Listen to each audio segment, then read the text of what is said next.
ndewo gị onye ọma na-ege ntị ma na-ekiri ekiri. Onye gị na ya nọkwa taa bụ 042 Solex, onye akụkọ ụwa. Ngwa gere akụkọ nke anyị ji bịa taa. Ihe mberede okporo ụzọ anapụla ọtụtụ mmadụ ndụ ha n'obodo akpọrọ Ihiala nke nọ n'ime steeti Anambra. Dịka akụkọ siri wee kọọ, ndị tụfuru ndụ ha na ya bụ ihe mberede nke okporo ụzọ gụnyere mmadụ karịrị mmadụ 200. Ndị obodo Ihiala bụ ndị nke nọ ma were anya ha wee hụrụ mgbe ya bụ ihe mere kọwara na ihe nke butere ya bụ ihe mberede okporo ụzọ bụ ndị ọrụ nchekwa nke obodo Naịjirịa bụ ndị nke na-akwụchi ezi na ya bụ okporo ụzọ. Nke a kpatara ndị obodo Ihiala ji wee na-ajụ gọọmenti etiti ajụjụ sị, o nwere agha ọbụla na-ada n'Ihiala ma ọ bụkwa agha na-ada n'ala Igbo bụ nke kpatara ndị gọọmenti etiti ga-achịrị ndị agha dị iche iche ma ndị uwe ojii ma ndị ọrụ nchekwa ndị ọzọ wee chijuo n'obodo Ihiala. Asịla na Solex si kama lere onyonyo ya, mana tupu itinye anya na ya bụ ihe onyonyo, nwanne biko, ọ bụrụ na anya gị na-asọ ihe ike dị iche iche dịka ịhụ ọbara, biko etinyela anya na ya bụ ihe onyonyo. What have we done that the armies will take over Eastern region and causing such a chaos in this manner? Can you see what is going on? They blocked this road for over 3 months now, molesting and collecting money from people.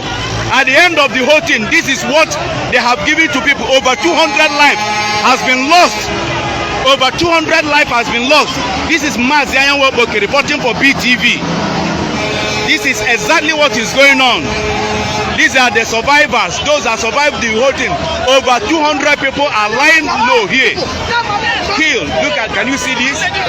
These are the people that had breath within themselves. Can you see what is going on? Thousands of people have lost their life. So many things is going on. And you see this. Look at people, look at lives. Look at lives. And the police has run away. What they went now is to reinforce themselves. Look at this. They went and reinforced themselves only to come and shoot people. The woman has lost her hand. The police has just gone to reinforce themselves. Here is Ihiala police station.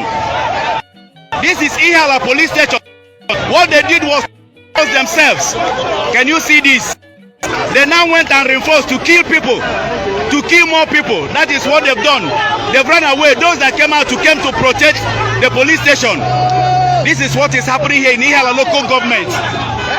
This is exactly what is going on here in Ihiala local government. You see lives. Here is Ihiala local government. I'm reporting for BTV. Hundreds of people. Hundreds of people. They went to bring their gun to start shooting people.